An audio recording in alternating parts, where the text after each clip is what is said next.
Magazine for exercise 1. Let's start. It is thus settled law that normally when an appointed authority or the disciplinary authority seeks to suspend an employee pending inquiry or contemplated inquiry or pending investigation into grave charges of misconduct or defalcation of funds or serious acts of omission and commission, the order of suspension would be passed after taking into consideration the gravity of the misconduct sought to be inquired into or investigated and the nature of the evidence placed before the appointing authority and on application of the mind by disciplinary authority. Appointing authority or disciplinary authority should consider the above aspects and decide whether it is expedient to keep an employee under suspension pending aforesaid action. It would not be as an administrative routine or an automatic order to suspend an employee. It should be on consideration of the gravity of the alleged misconduct or the nature of the allegations imputed to the delinquent employee para. The court or the tribunal must consider each case on its own facts, and no general law could be laid down in that behalf.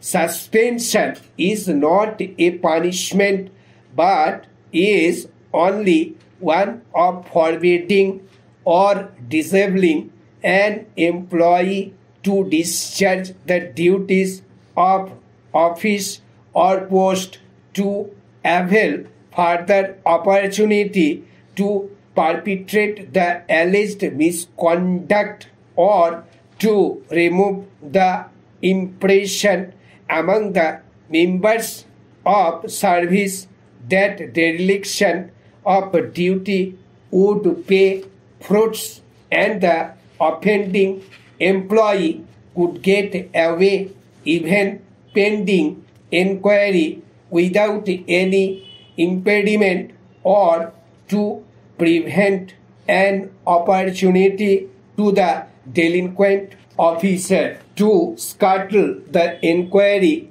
or investigation, or to win over the witnesses or the delinquent having had the opportunity in office to impede the progress of the investigation or inquiry, etc. It would be another thing if the action is executed by malafide, arbitrary, or for ulterior purpose. The suspension must be a step in aid to the ultimate result of the investigation or inquiry.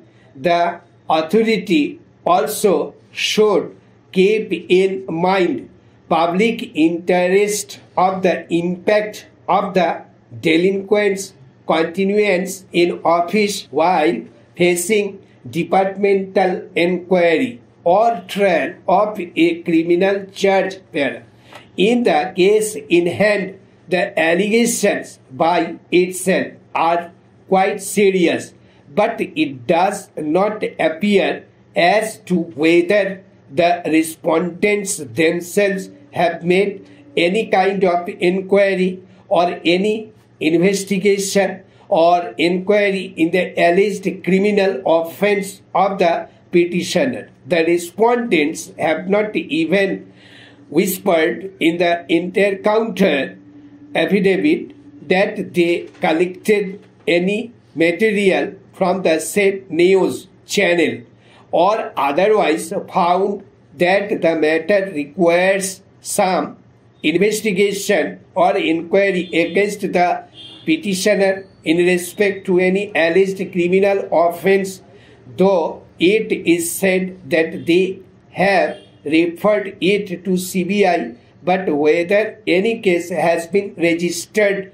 by CBI or making investigation or inquiry into an alleged criminal offense has also not been stated in the counter affidavit. The investigation or inquiry into an alleged criminal offense would come only when an FIR or criminal complaint is registered. Thus, in our view, the order of suspension has been passed without satisfying the requirement of Rule 10 within bracket 1 of 1965 rules. Stop. Thank you.